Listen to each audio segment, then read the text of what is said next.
welcome. I am delighted to be joined by Steve, who's the chairman of ASTRiiD today. And ASTRiiD is an organisation that's been very close to my organisation in Centiq, but for the benefit of everybody else, Steve, wouldn't you mind sharing a bit about sort of the origins of ASTRiiD and how it's evolving? Of course I would, delighted to, and great to be here, Matt, and to have this time to talk with you as well. So ASTRiiD was the brainchild of my brother. ASTRiiD is an organisation, a charity, registered in the UK now, which is here to help people who've got long-term health problems to get connected back to work again. Brainchild of my brother. My brother was a Royal Naval officer. He became a commander in the Royal Navy across his career. He was made an OBE in 2009 for services to the Navy and to leadership. And then 10 days after his 50th birthday was diagnosed with cancer. It was stage 4 kidney cancer at that point, so it was very advanced, and he wasn't given a terribly long prognosis. But what he realised was that having gone from a glittering career, he'd been, after he'd finished in the Navy, he'd become a regional director for the Confederation of British Industry and worked in industry for years as well. What he realised was that with all that experience and skill behind you, if you've got a diagnosis of cancer, you are more of a victim than you are somebody who's seen as having talent. And he experienced that from first hand. He came up with this idea that if you put two communities together, community of people on the one hand who've got long-term or chronic health conditions, who are well enough to be able to go to work, not well enough to do the job they used to do, but well enough to work again, and you can connect them through technology with organisations like yours who recognise the value of bringing those people back to the workplace and can post roles that are suitable for individuals like that. If you can put the two together, then you do an enormous amount for the well-being, the mental well-being, as well as the physical well-being, as well as the financial well-being of the individual who suffered that illness. So he saw that at first hand. He envisaged an organisation, a charity, which would put the two together. ASTRiiD stands for Available Skills for Training, Reinvestment, Ideas, Innovation and Development, and it's an idea about bringing talented people back to the workforce after they've had a dreadful diagnosis like that. And how have you found attracting people to the platform? You know, people in different sets of circumstances, at different points within their treatment, undoubtedly. How was that, and how is that evolving? Yeah, it's been helped enormously by PR, really, Matt. I mean, that's the key to getting a brand new name, a brand new charity off the ground. You know, when the idea was first born, there was only one member, and it was David. So we had to grow from that to where we are today. We're over 600 members now, wow. And we've done that really through PR. We've been able to use the BBC a great deal, both television and online. The Financial Times, the HR press, business press generally, the Institute of Directors magazine, all of those have been articles which have reached into communities of people where there are individuals who are in that category. We call them the invisible talent pool. That was David's name for them. People who've got talent, who undoubtedly want to return to work, can't do what they used to do before, but want to do something to use their skills. Pool, well, more like an ocean.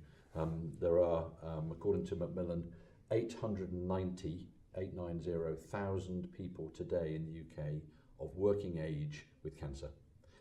If you think about that community, just cancer, just the UK, all of them have got a carer, so that's another 890,000 people. Mm-hmm. Then you've got all the other illnesses that could affect people. You've got mental disability, you've got physical disability as well. There are millions of people in this pool. It's more like an ocean.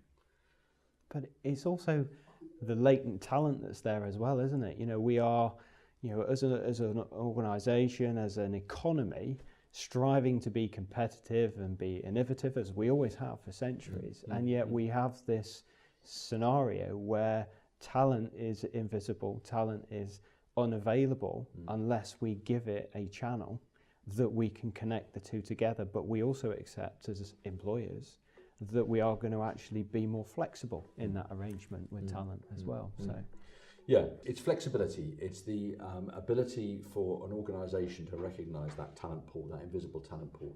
It's their flexibility in terms of the way in which they recognise that some of the roles they've got in their organisation don't need to be 9 to 5 at a desk in an office.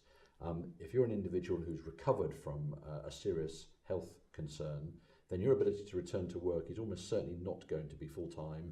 It's not going to be to travel an hour and a half to commute every day to the same place. It may not be to be able to sit at the same desk all day. You've got special needs and special concerns that need to be accounted for.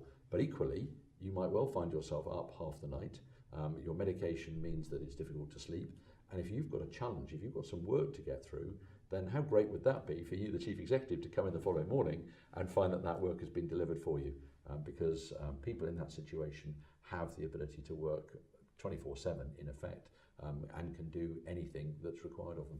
But actually in that scenario where we can no longer work full time, actually having, and I don't, a distraction, having another focus and another purpose, and actually that being a purpose that actually moves, and you can actually become part of the story, but it's a different job, it's a different engagement, it's different thought processes that are moving, must be helpful. Oh, enormously helpful. If you think about the life experiences that people in that situation have got, their time may now be limited. They know it's limited. They may have identified something in terms of their health, which means that they know there is going to be a recurrence of that illness again.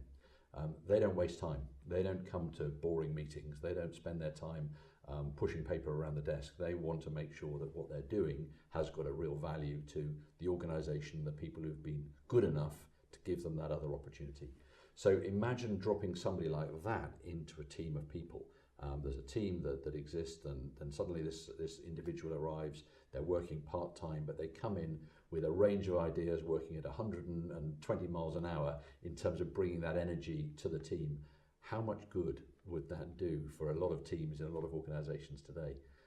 But then if you're talking about individuals, you've got people who will have senior financial jobs under their belt, senior technician jobs, senior project managers, all of whom find themselves in that situation post-illness, post-recovery, where they've got time to give and experience to give. You're an organisation that wants to open a new division, wants to launch a new product, wants to go into a new territory. How great would it be to then be able to tap into those skills on a part-time basis, on a remote working basis as well, perhaps, to bring those skills to bear in your organisation? Might I ask, what's been the feedback from those that have used the platform and had that experience of being able to engage with new employees in different ways? We look for some descriptors of what we do, and we ask people like yourself to give us words that help us to describe ASTRiiD and the service it provides. The word that I hear most often is hope from the candidates. What you've done for me as somebody who's had an illness, who's come back to work, who's registered on this platform for free, nobody gets charged to do this, but they've registered on the platform, is when I then open up my dashboard and I find that there are 3 organisations that are interested in me and my skills. That gives me hope. Maybe those conversations won't come to anything, but you know what? Next week there might be another 3. But it gives me hope and a sense that I can fit back into where I used to fit into an organisation again. And I love that sentiment. I love to read those emails which we get on a regular basis from people who say, thanks very much for what you're doing. What you're doing is a service to the country, but a fantastic benefit for me as an individual, to help me to get back to a level of normality. So tremendous legacy for David, tremendous baton that he's handed you in terms of he has. Where do you see ASTRiiD evolving in the next 12 months? Clearly it's very difficult to actually see beyond the 12 months at this moment. What's your target? Yeah, I think the issue for us is we're entirely funded by voluntary contributions. We get contributions from organisations. We've had some lovely people who've run triathlons, who've cycled, who've cycled up Alps and skied and done all those fabulous things for us. So we raise money through those routes. We've had some donations from companies as well. But what we have to do as a charity is to professionalise.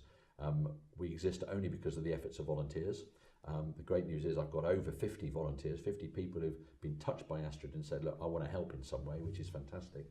And even better than that, Matt, the average age of those volunteers is under 30. So an enormous number of people of a very young age who've recognised the importance, the social responsibility that they've got and the importance that this charity can have. So what we have to do is professionalise. To do that, we have to fundraise properly and formally, raise money, put people into a place where they eat, live, breathe ASTRiiD and make sure that we are providing the support we need to provide. And if we can do that, then we can achieve my brother's ambition, which was to take this thing onto a global stage. You know, this is a problem we're describing in the UK today, but it exists everywhere, and there are some very big markets out there with large numbers of businesses and large numbers of candidates that would dwarf the numbers even that we've got in the UK. So to be able to take the thing to a much wider, much broader scale would be the ambition. Absolutely phenomenal story. Awesome work. Thank you. Thank you so much for your time today. Thank you very much for having me. Pleasure. All right. Thanks, Matt.